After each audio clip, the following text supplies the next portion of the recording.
जय माता दी। आज शुक्रवार के दिन आइए सुनते हैं माँ अन्नपूर्णा की यह कथा। एक समय की बात है, काशी निवासी धनंजय की पत्नी का नाम सुलक्षणा था। उसे अन्य सब सुख प्राप्त थे, केवल निर्धनता ही उसके दुख का कारण थी। यह दुख उसे हर समय सताता था। एक दिन सुलक्षणा पति से बोली, स्वामी आप कुछ उद्यम करो तो काम चले। इस प्रकार कब तक काम चलेगा? सुलक्षणा की बात धनंजय के मन में बैठ गई और वह उस दिन विश्वनाथ शंकर जी को प्रसन्न करने के लिए बैठ गया और कहने लगा, हे देवाधिदेव विश्वेश्वर, मुझे पूजा पाठ कुछ आता नहीं है, केवल तुम्हारे भरोसे बैठा हूँ। इतनी विनती करके वह 2-3 दिन भूखा प्यासा बैठा रहा। यह देखकर भगवान शंकर ने उसके कान में अन्नपूर्णा अन्नपूर्णा अन्नपूर्णा इस प्रकार 3 बार कहा। यह कौन क्या कह गया? इसी सोच में धनंजय पड़ा रह गया कि मंदिर से आते ब्राह्मणों को देखकर पूछने लगा, पंडित जी अन्नपूर्णा कौन है? ब्राह्मणों ने कहा, तू अन्न छोड़ बैठा है, सो तुझे अन्न की ही बात सूझती है। जा घर जाकर अन्न ग्रहण कर। धनंजय घर गया, स्त्री से सारी बात कही। वह बोली, नाथ चिंता मत करो, स्वयं शंकर जी ने यह मंत्र दिया है, वे स्वयं ही खुलासा करेंगे। आप फिर जाकर उनकी आराधना करो। धनंजय फिर जैसा का तैसा पूजा में बैठ गया।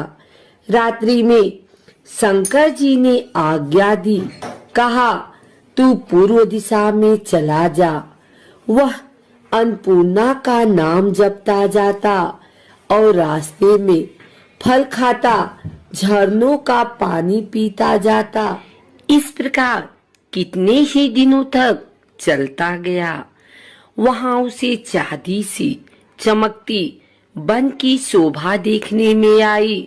सुंदर सरोवर देखने में या उसके किनारे कितनी ही अप्सराएं झुंड बनाए बैठी थी। एक कथा कहती थी और सब माँ अन्नपूर्णा इस प्रकार बार बार कहती थी। यह अगहन मास की उजेली रात्रि थी और आज से ही व्रत का आरंभ था। जिस शब्द की खोज करने वह निकला था, वह उसे वहां सुनने को मिला। धनंजय ने उनके पास जाकर पूछा, हे देवियों, आप यह क्या कर रही हो? उन सब ने कहा, हम सब माँ अन्नपूर्णा का व्रत करती हैं। व्रत करने से की गई पूजा क्या होता है, यह किसी ने किया भी है? इसे कब किया जाए? कैसा व्रत है और इसकी विधि क्या है? मुझसे भी कहो।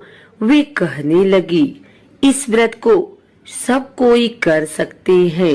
21 दिन तक के लिए 21 गांठ का सूत लेना चाहिए। 21 दिन यदि न बने तो 1 दिन उपवास करें। यह भी न बने तो केवल कथा सुनकर प्रसाद लें। निराहार रहकर कथा कहें। कथा सुनने वाला कोई न मिले तो पीपल के पत्तों को रख, सुपारी या घृत कुमारी वृक्ष को सामने कर, दीपक को साक्षी कर, सूर्य, गाय, तुलसी या महादेव को बिना कथा सुनाए मुख में दाना न डालें। यदि भूल से कुछ पड़ जाए तो 1 दिवस फिर उपवास करें। व्रत के दिन क्रोध न करें और झूठ न बोले। धनंजय बोला, इस व्रत के करने से क्या होगा? वे कहने लगी, इसके करने से अंधों को नेत्र मिले, लूलों को हाथ मिले, निर्धन के घर धन आए, बाझी को संतान मिले, मूर्ख को विद्या आए। जो जिस कामना से व्रत करे माँ उसकी इच्छा पूरी करती है। वह कहने लगा, बहनों, मेरे भी धन नहीं है, विद्या नहीं है, कुछ भी तो नहीं है। मैं तो दुखिया ब्राह्मण हूँ, मुझे इस व्रत का सूत दोगी? हाँ भाई, तेरा कल्याण हो, तुझे देंगी। ले, इस व्रत का मंगल सूत्र ले। धनंजय ने व्रत किया, व्रत पूरा हुआ। तभी सरोवर में से 21 खंड की सुवर्ण सीढ़ी हीरा मोती जड़ी हुई प्रकट हुई। धनंजय जय अन्नपूर्णा अन्नपूर्णा कहता जाता था।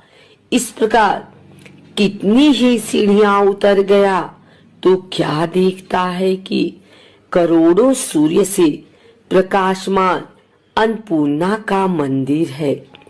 उनके सामने सुवर्ण सिंहासन पर माता अन्नपूर्णा विराजमान है। सामने भिक्षा हेतु शंकर भगवान खड़े हैं। दिवंगनाएं चवर डुलाती हैं, कितनी ही हथियार बांधे पहरा देती हैं। धनंजय दौड़कर जगदम्बा के चरणों में गिर गया। देवी उसके मन का क्लेश जान गई। धनंजय कहने लगा, माता, आप तो अंतर्यामिनी हो, आपको अपनी दशा क्या बताऊं? माता बोली, मेरा व्रत किया है, जा, संसार तेरा सत्कार करेगा। माता ने धनंजय की जिह्वा पर बीज मंत्र लिख दिया। अब तो उसके रोम रोम में विद्या प्रकट हो गई।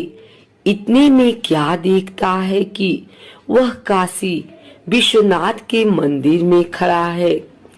माँ का वरदान ले धनंजय घर आया।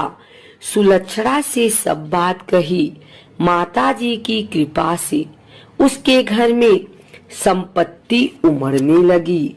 छोटा सा घर बहुत बड़ा गिना जाने लगा।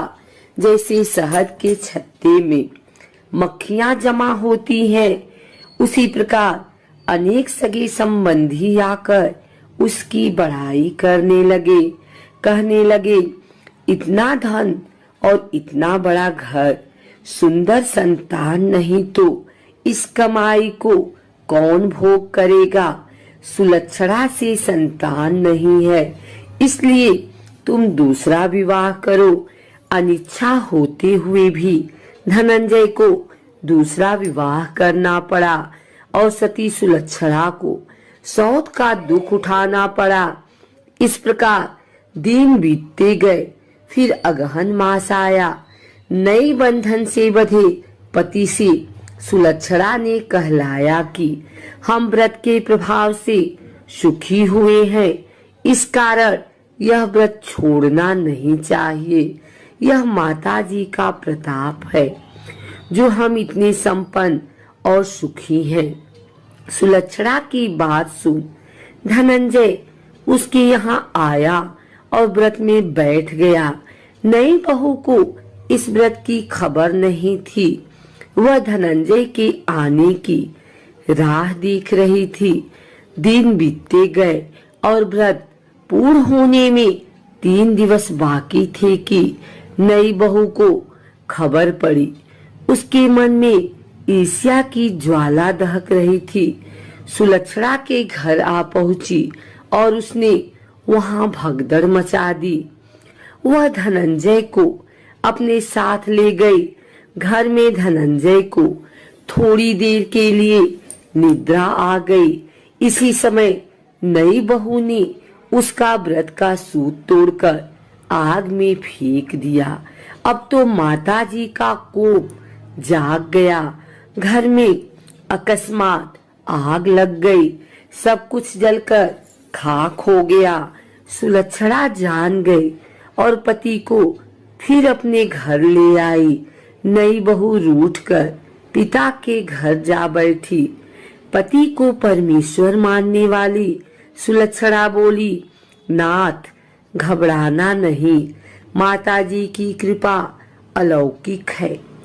पुत्र कुपुत्र हो जाता है पर माता कुमाता नहीं होती।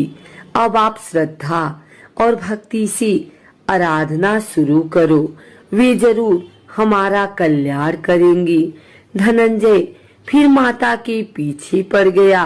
फिर वही सरोवर सीढ़ी प्रकट हुई, उसमें माँ अन्नपूर्णा कहकर वह उतर गया। वहां माता जी के चरणों में रुदन करने लगा। माता प्रसन्न हो बोली, यह मेरी स्वर्ण की मूर्ति ले, उसकी पूजा करना, तू फिर सुखी हो जाएगा।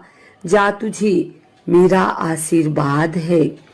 तेरी स्त्री सुलक्षणा ने श्रद्धा से मेरा व्रत किया है, उसे मैंने पुत्र दिया है। धनंजय ने आंखें खोली तो खुद को काशी विश्वनाथ के मंदिर में खड़ा पाया। वहां से फिर उसी प्रकार घर को आया। इधर सुलक्षणा के दिन चढ़े और महीने पूरे होते ही पुत्र का जन्म हुआ। गांव में आश्चर्य की लहर दौड़ गई, मानता आने लगा। इस प्रकार उसी गांव की निसंतान सेठ के पुत्र होने पर उसने माता अन्नपूर्णा का मंदिर बनवा दिया। उसमें माताजी धूमधाम से पधारी, यज्ञ किया और धनंजय को मंदिर के आचार्य का पद दे दिया। जीविका के लिए मंदिर की दक्षिणा और रहने के लिए बड़ा सुंदर सा भवन दिया। धनंजय स्त्री पुत्र सहित वहां रहने लगा। माताजी की चढ़ावे में भरपूर आमदनी होने लगी। उधर नई बहू के पिता के घर डाका पड़ा, सब लूट गया। वे भीख मांगकर पेट भरने लगे। सुलक्षणा ने यह सुना तो उन्हें बुला भेजा, अलग घर में रख लिया और उनके अन्न वस्त्र का प्रबंध किया।